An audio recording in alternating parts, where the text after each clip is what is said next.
Assalamualaikum warahmatullahi wabarakatuh. Pada kesempatan ini saya akan membahas satu permasalahan yang terjadi di sekolah dalam kegiatan pembelajaran.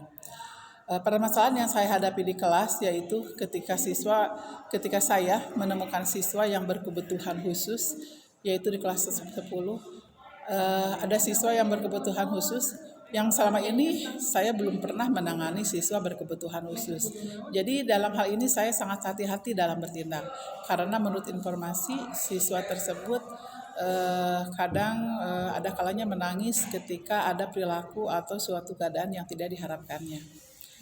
Hari itu ketika pembelajaran bahasa Indonesia, anak-anak ditugaskan membaca sebuah teks LHO.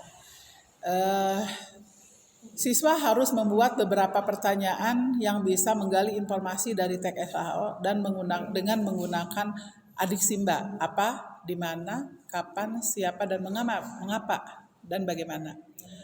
Sebetulnya dalam pembelajaran ini anak-anak diperbolehkan untuk diskusi dengan teman sebangku, tetapi setiap siswa harus membuat pertanyaannya sendiri. Saya mencoba mendekati anak tersebut untuk lebih mengetahui bagaimana cara mereka mengerjakan tugas tersebut dan membimbing mereka kalau ada hal yang tidak dipahami. Mereka adalah sebenarnya anak kembar, duduk dalam satu bangku. Ketika saya dekati, ternyata siswa Y sudah beres mengerjakan tugas dengan menyusun pertanyaan. Ketika Y mau menyerahkan tugas tersebut, saya kaget karena secara cepat kertas tugas itu telah beralih tangan ke N dengan disertai ekspresi marah. Dan N setelah mendapatkan kertas tersebut langsung menyalin pertanyaan Y tersebut dengan semangatnya. Dia tidak peduli dengan saya yang ada di situ memperhatikannya. Dan saya pribadi membiarkan peristiwa itu karena bingung bagaimana harus menanganinya. Setelah semuanya dikumpulkan, kemudian tibalah sesi berikutnya, yaitu pertanyaan yang sudah dikumpulkan tersebut dibagikan kembali kepada siswa secara acak.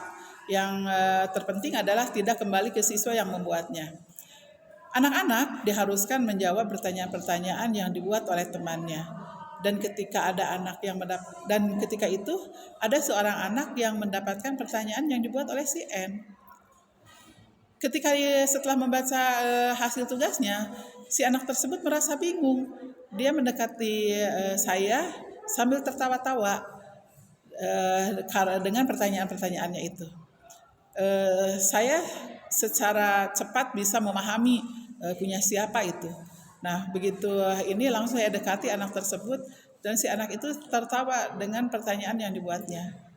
Kemudian saya mencoba meredam keadaan anak tersebut supaya tidak menertawakan pertanyaan yang dibuat N. Karena saya khawatir ada hal yang tidak mengenakan bagi anak tersebut begitu. Saya mencoba menengahi dengan mengatakan bahwa memang tidak mudah menyusun sebuah pertanyaan dengan kalimat yang sistematis, baik dan benar. Tidak apa-apa kalau masih ada yang salah, nanti ke depannya pasti lebih baik dan bisa dipahami maksudnya. Dengan keterbatasan saya tentang bagaimana menganalisis siswa inklusi, saya masih bingung dengan bagaimana harus bersikap. Namun walau demikian, saya putuskan untuk mengkondisikan situasi dan siswa-siswa agar tidak bersikap menghina atau mengucilkannya. Mereka diajak memahami suatu keadaan dan mampu menerima dengan berperilaku seperti biasa.